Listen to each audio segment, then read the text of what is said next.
Last time on Trials and Tribulations, Edgeworth again. In case you missed anything, let's fill you in on this case. Franziska continued her relentless pursuit for revenge, while the seven-branch sword provided nothing for the court to pursue. Bikini claimed Iris used a snowmobile to dispose of the real murder weapon, but it left only one set of tracks, so I proved that wasn't her motive. I tried to ask Iris, but was greeted with more psycholocks, so I had no choice but to turn to... This unfortunate, unreliable-looking man. What will Larry's testimony provide? Find out on Trials and Tribulations. Next! Court will now reconvene. Miss Von Karma, where is the witness? During the break, a man was detained for suspicious behavior in the gallery. Suspicious behavior? He was sketching something very intensely. Dare I ask what the witness was sketching when he was detained? He drew a terrifying woman armed with a demonic face and a vicious whip. I can only presume that his intention was to capture... Oh! Anyway, it's time to drag this pathetic excuse for an artist before the court. Listen him! I hope you're ready. Get in here! It would seem that whip is going to see plenty more use today.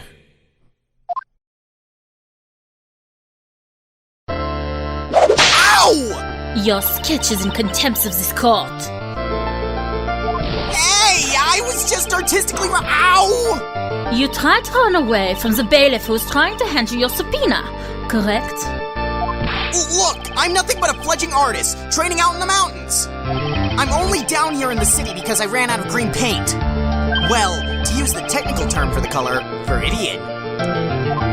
Larry, this isn't an art store now, is it? I know! I graduated junior high, okay? Look, art is all about working in the fields, isn't it? Working in the fields? I presume he wanted to say field work. I hope. That's it! Thanks, buddy! It's kind of sad that I was able to understand his mangled train wreck of a sentence. I just happened to stop in here and found a wonderful new model. So see? I've got nothing to do with this trial after all! I expect all of your faces to be red when you realize this mistake. Bright red, or, to use the technical term, Crimson Lake. Ow! Ow, ow, ow, ow, ow, ow! Oh, why me? Stop your pathetic babbling and testify like a man! Refrain from whipping me, Miss Von Karma. Cross-whipping is as bad as cross-checking. Witness, this was all your fault. Testify now, stupid idiot. I'm not an idiot. This is almost too much for me.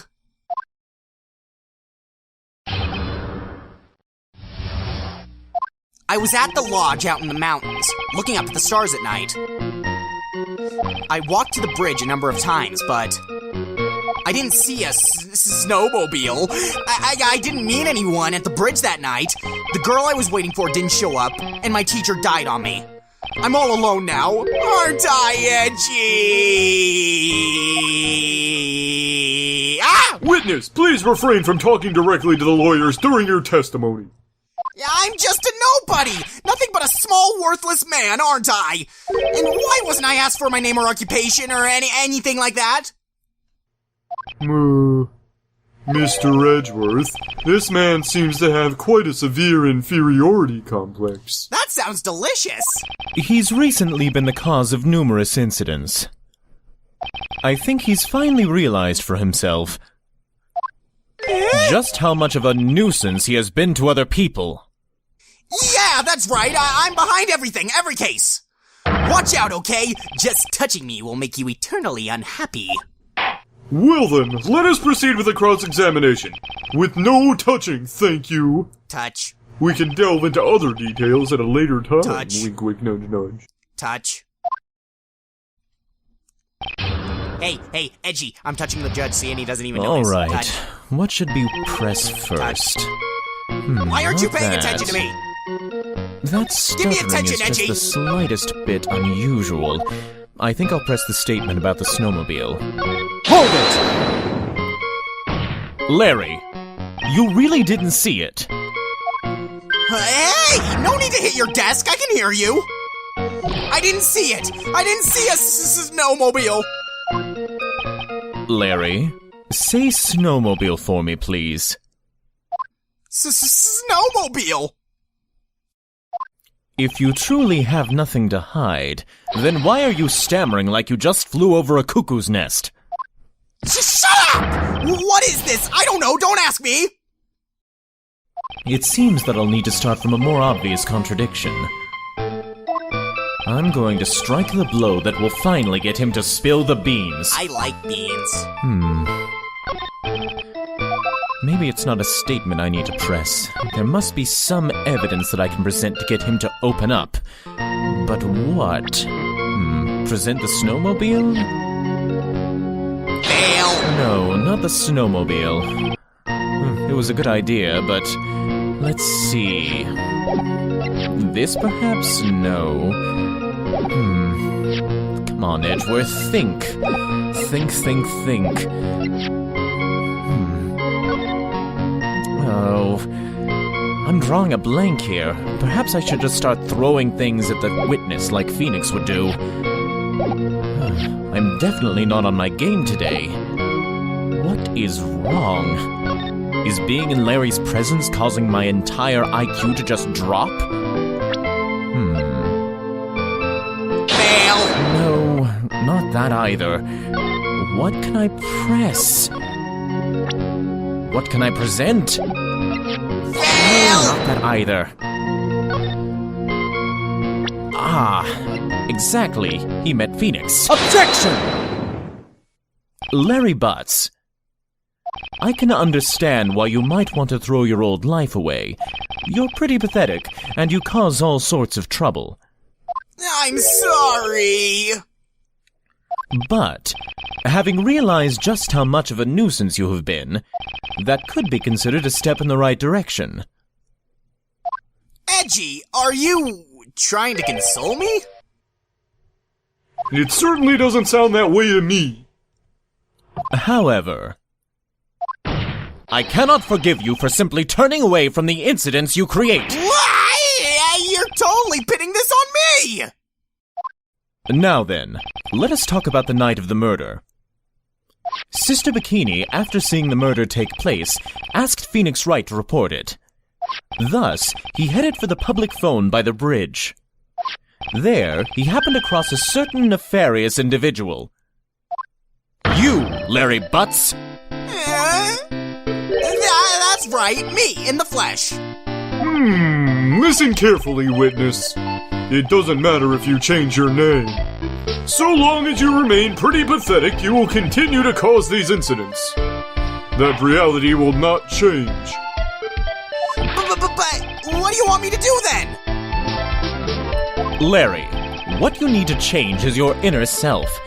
What you saw that night. Testify truthfully.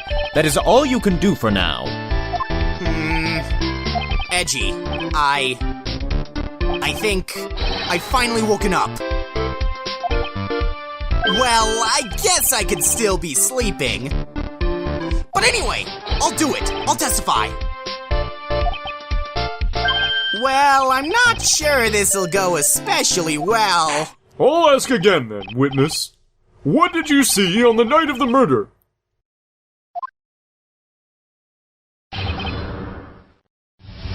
I went to the shack at around 9, so it would have had to been around 10:30 p.m. I was lying under my bedding when a white flash almost blinded me.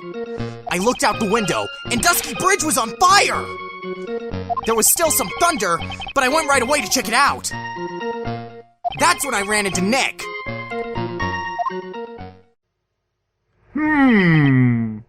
You certainly saw quite a lot, didn't you?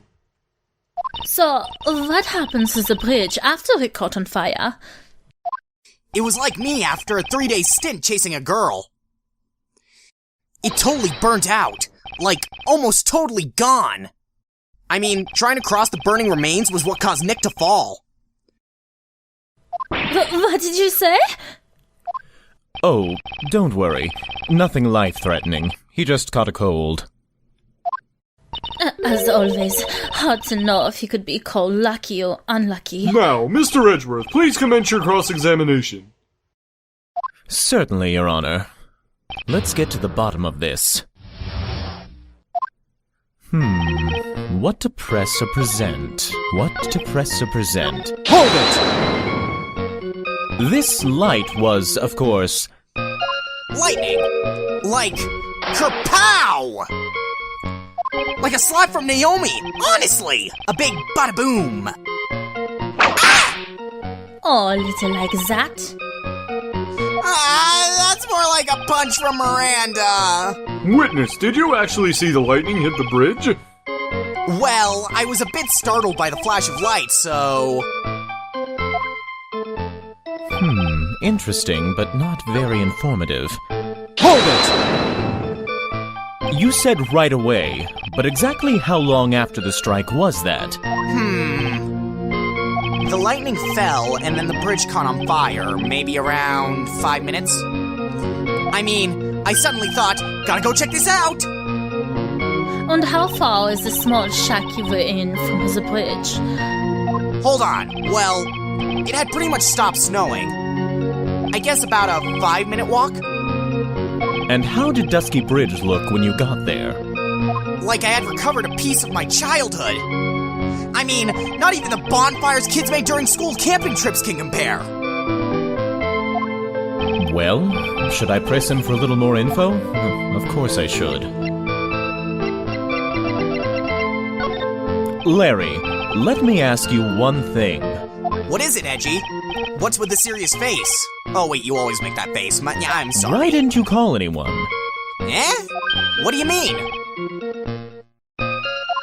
Normally, when faced with a towering inferno, one would try and tell someone. There is a public phone right by Dusky Bridge, correct? Well, of course I thought of doing that. So then, let's hear why you didn't. Yeah, okay, a reason. My reason. It isn't that I didn't try to tell anyone, I just didn't have time to, okay?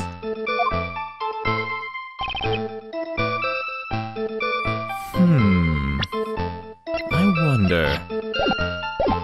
Hold it! You claim to have arrived at the bridge at the same time as Wright? Yeah! I thought I'd better tell someone about this. But then Nick came up yelling about a murder! It totally made me forget about the bridge. The fire was pretty much out by then anyway.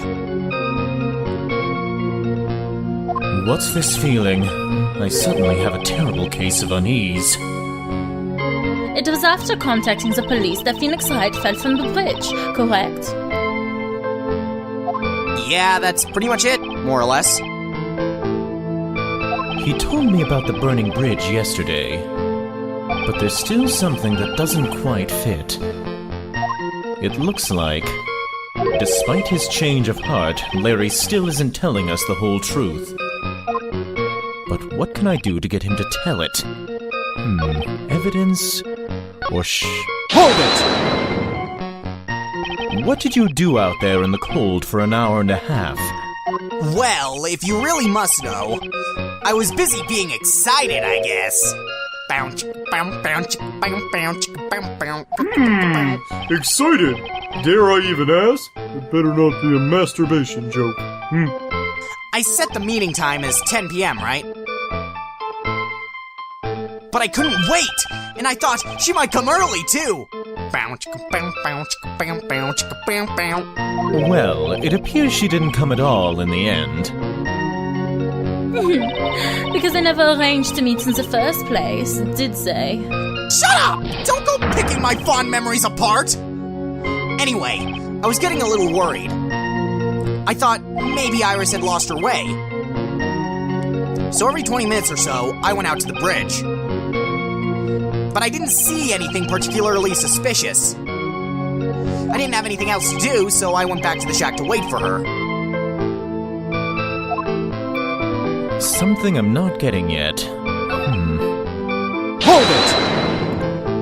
Seeing that, what did you do? What do you think? I was burning up as well, from the fire in my heart. That's why you went to look at the bridge?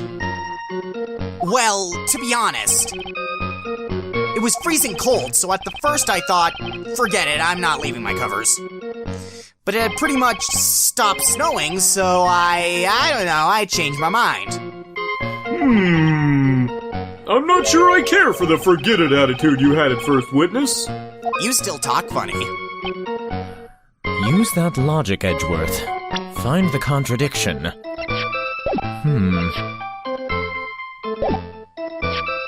But where is it? Must be here somewhere. Really not on my A-game today, it seems. Objection! Your very existence being a contradiction, I'm not sure if you can grasp this or not. What the hey, Edgy? You make me sound like I'm some sort of alien! But your testimony is conclusively contradictory. The problem here is time. I've never been the best timekeeper, you know. 3 minutes after Billy leaves on foot, you follow him on your bicycle. How long does it take for you to catch up with him? Terrible at those. This is much more simple. You saw the lightning strike Dusky Bridge, and immediately went to see what had happened. Is this correct? Yeah, well, I wasted about 5 minutes first, but more or less. I have the weather data from the night of the murder here. According to this, the lightning fell at 10:45 p.m. You say it takes less than 5 minutes from the shacked Dusky Bridge, meaning you probably got there at around 11 p.m. That all sounds about right, I guess. And then Nick showed up and did his falling act. That is impossible. What do you mean? 11 p.m. is when the murder occurred in Hazakura Temple. Thus, Wright was still there in the courtyard. There is no way that Larry could have encountered him at Dusky Bridge at that time. Excuse me, I have an objection. You do? Edgy, how many times do I have to say this? I'm not Larry. I'm Laurie's Ow! Bitch! It has not been proven that the murder occurred at 11 p.m. The sister only said around 11. In which case, it could have been earlier than that. Watch your footing there, Miss Franziska von Kama. The slope ahead is slippery. For there is still no way that Wright could have been at Dusky Bridge at 11 p.m. And why not? It is clearly written here in the weather data report. It took around 30 minutes for the bridge to burn out. Therefore, the bridge must have been burning until at least 11:15 p.m. Which means what exactly? Wright did not see the bridge as it was burning that night. He did not arrive there until after the flames had died down. Larry, you arrived at the bridge at 11 p.m. Wright did not make it there until at least 11:15. Are you still trying to hide something from us? What happened during those missing 15 minutes? I feel like I just woke up. I guess I was sleeping after all. Pinch me, but please don't whip me. Order, go! So there was a missing 15 minutes prior to meeting Phoenix Wright. I hardly see that as much of a problem. Yeah, not much of a problem at all. Really? The bridge is burning before your eyes, and there is a phone right next to it. Why, then, did you not report the accident? Did you simply watch the bridge burn? That is the problem here. Even after the bridge burnt out, he was still there. He simply stood there and didn't report anything. That's what it sounds like. This might be Larry we are talking about, but even he is incapable of being so stupid. There has to be a reason for his inaction. Edgy. I think it's about time I get serious with you, dude. Just as I thought. You've been playing with us all this time. Listen, I'm going to tell you everything. Are you sure you want to hear it all? Yes. I may really say it this time. Ow! Then say it! Very well, I have a terribly bad feeling about this, however. Let's have the witness finally give us the whole truth. Now, for this 15-minute gap, what were you doing, witness?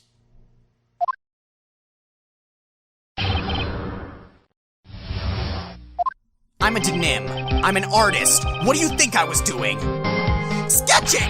In front of the bridge! I was whipped up into a frenzy of art! The shock and awe that I was feeling, I transferred it all directly onto the page! Before I realized it, the flames had gone out, and then he came running up.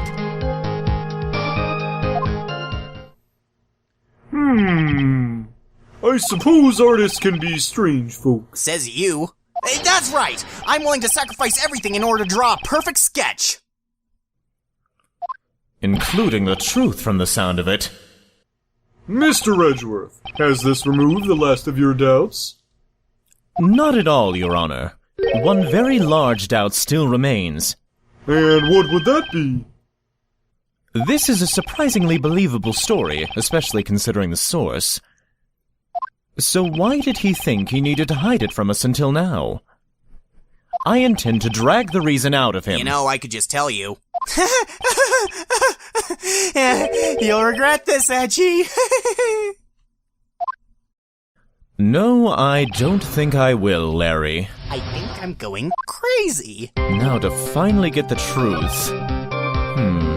Once again, press or present, press or present. Could always do with more information. Hold it! You forgot the passage of time to that extent, did you? Well, once I get caught up in something, I tend to forget everything else. That's true. He's always been that way. I guess he's not lying about that, at least. Phoenix Wright appeared on the scene at 11:15. If he was drawing until then, that dispels all doubts. Aside from doubts of his humanity, eh? There is a big clue waiting for me in this cross-examination. This testimony does nothing less than mock the court. But I am sure that there is a vital kernel of truth hidden in it somewhere. Ooh, Colonel. I want popcorn. I just have to find it. Do you like popcorn, Edgy? We should have popcorn together. Perhaps some evidence will loosen his lips. Or perhaps not. Might be too early to tell.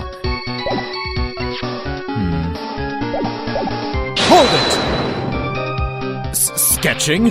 The burning bridge? The burning bridge and everything that came with it. What? Came with it? You want to hear this from my lips, do you, Edgy? You'll regret this! The sketch of mine is— OW! Enough! Just take that ridiculous sketch of yours out already, witness. What are you talking about? I don't know what you mean. That does indeed appear to be the fastest solution. So hurry up! I'll leave it to you, Mr. Edgeworth. What should I do? I've got a terrible feeling that the instant this sketch is revealed, the entire world may be changed by what is depicted there. But of course we have to see it. Larry, I wonder if you could show us your sketch, please? Well, even I couldn't imagine this would turn out like this. Imagined what? That Larista Nim's debut would take place here, today, like this. Ow! Show it, now. Okay, bitch! But steel yourselves. This is the world of Larista Nim!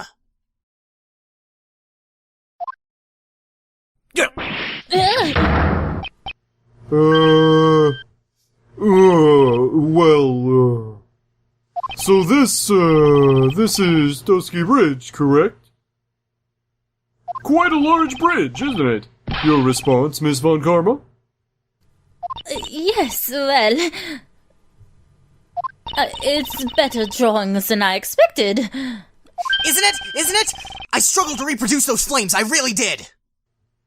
Yes, I'm sure you did.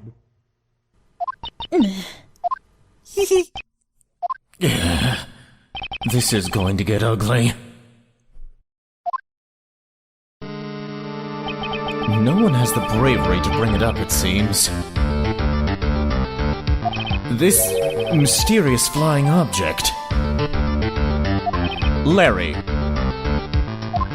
What? The burning bridge is fine. But what is that unfortunate-looking figure? Ah, you spotted that. I thought you might. However much I might want to ignore it, I can't. It's Iris, of course. Iris! I wish she'd take better care of herself. We have to plan for our future, you know? What would have happened to her if she had injured herself flying like that? Larry, please, answer this next question honestly. Okay. Are you really claiming to have seen this? Are you claiming to have seen a silhouette of the defendant flying over a bridge that was engulfed in flames? Yep, that's what I saw. That's why I drew it. I'm an artist, a real artist. You? I? That girl, she's really high up in the picture. And also he's on marijuana. What a stoner. Hey. Ah! What was that for? This is all a bad dream. I was hitting you on the cheek to test that theory. Well, you can go drown in maple syrup, Miss Von Karma. Please whip your own cheek from now on if you wish to test your wild theories. Anyway, no court of law will ever acknowledge that people can fly. Actually, there is some precedence for this. She was flying pretty high, my sweet Iris. She was about 30 feet above the bridge at least. It was really something to see. This has to be some kind of mistake. Mr. Edgeworth, please bring the witness back down to earth. What? Me? This witness is your friend, is he not? We're buddies. Accessory to foolishness, minus Edgeworth. Let us get back to the cross-examination, by force if necessary. Mr. Edgeworth, I expect you to expose the obvious contradiction here. Yes, Your Honor. Looks like I've got another reason to remember this moron. Well, what do you think of my debut piece? Get that thing away from me! Aww. Now, hurry up and cross-examine him! What do I even do with this? I'm at a loss for words right now. Objection! Larry, what did you really see that night? Not that I particularly care. In your position, that's being irresponsible. I drew exactly what I saw. I'll bet you a whole $1 it's the truth. If that is truly the case, then there is one thing that we can say for certain.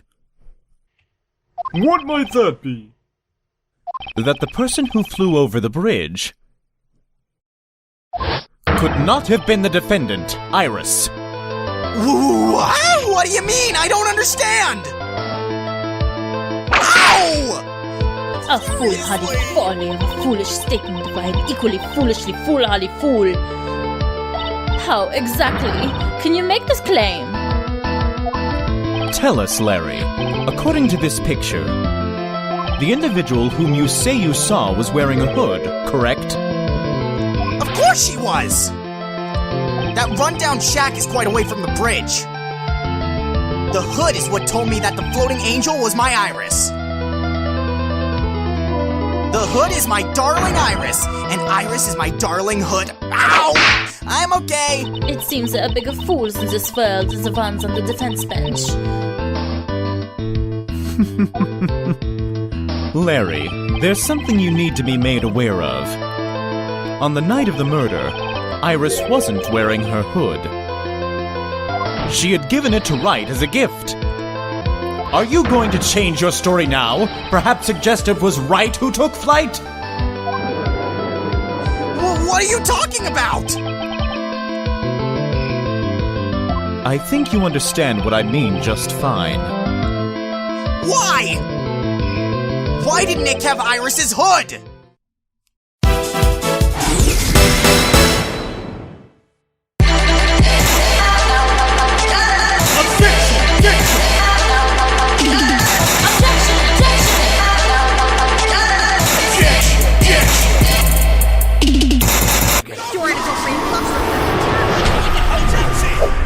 Let's start project.